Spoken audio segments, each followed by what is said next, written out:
Hello children, in this video we are going to discuss type 2 of conditional sentences, that is hypothetical conditional clauses.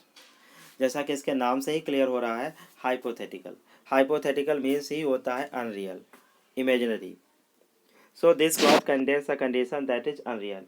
इसीलिए इस clause में एक ऐसी condition दी जाती है जो अनरियल होती है, जो इमेजिनरी होती है, जो वास्तविक नहीं होती है. यहाँ मैं क्लॉज की बात कर रहा हूँ, इफ क्लॉज और कंडीशनल क्लॉज.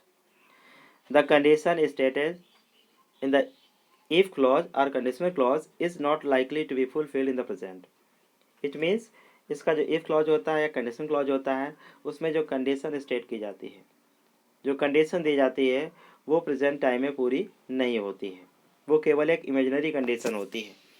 मैंने आपको एक sentence दिया है, if I were a king, I would distribute the sweets. इस sentence में if I were a king हमारा एक इफ़ क्लॉज है जिसे हम कंडीशनल क्लॉज भी कहते हैं. और इस इफ़ क्लॉज में मैंने एक ऐसी कंडीशन को दिया है जो इमेजिनरी है, क्योंकि मैंने क्या कहा, अगर मैं राजा होता, जो कि मैं प्रेजेंट टाइम में नहीं हूँ. मैं प्रेजेंट टाइम में क्या हूँ, मैं प्रेजेंट टाइम में एक टीचर हूँ और मैंने एक कंडीशन को स्टेट कर दिया है कि मैं राजा होता, अगर मैं एक राजा होता जो नहीं हूँ.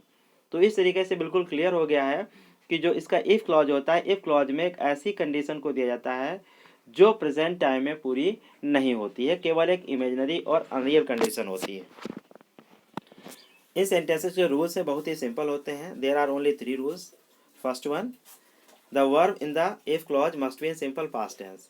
इसका जो इफ क्लॉज होता है उसमें वर्ब जो होती है सिंपल पास्ट टेंस में होती है. Simple past means second form of verb. तो सेकेंड फॉर्म ऑफ वर्ब आपको यूज करनी है. Second one, the if clause takes were in place of was even with I he she it. आपको याद रखना है कि इसका इफ क्लॉज जो है उसमें अगर आपको वॉज लिखने की सिचुएशन आती है तो वॉज नहीं लिखा जाएगा. In place of was you have to write were. Was के प्लेस पे आपको वर ही लिखना है, फिर चाहे आपके पास जो सब्जेक्ट हैं वे सिंगुलर ही क्यों ना हो, जैसा कि मैंने दिया भी है आई ही सी इट. ये सिंगुलर सब्जेक्ट हैं और इन सिंगुलर सब्जेक्ट के साथ हम मोस्टली क्या यूज करते हैं, वॉज यूज करते हैं. बट यहाँ इस कंडीशनल सेंटेंस में आपको क्या करना है, इन सिंगुलर सब्जेक्ट के साथ, सिंगुलर प्रोनाउंस के साथ भी आपको वॉज नहीं यूज करना है, आपको वर ही यूज करना है. Rule number third, the verb in the main clause takes would, might और कुड. इसका जो मेन क्लॉज होता है, मेन क्लॉज में हम वुड, माइट और कुड ये मॉडल वर्ब्स यूज करने हैं.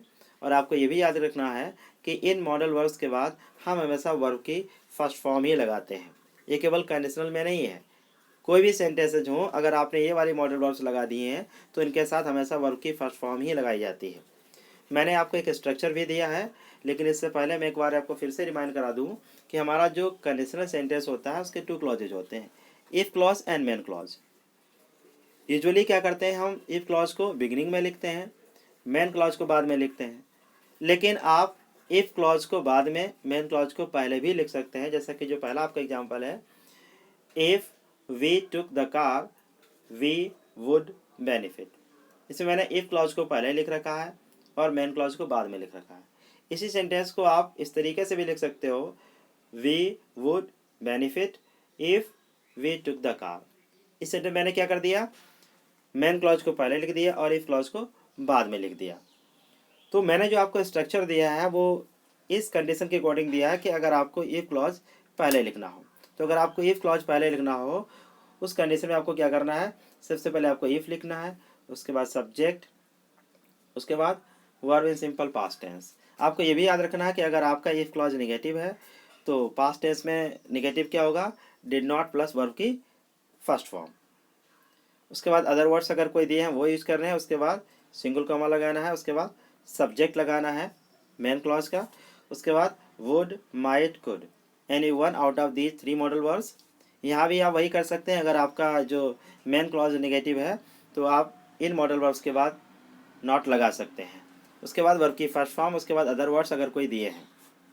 I have given you 2 examples. मैंने आपको 2 एग्जाम्पल दिए हैं.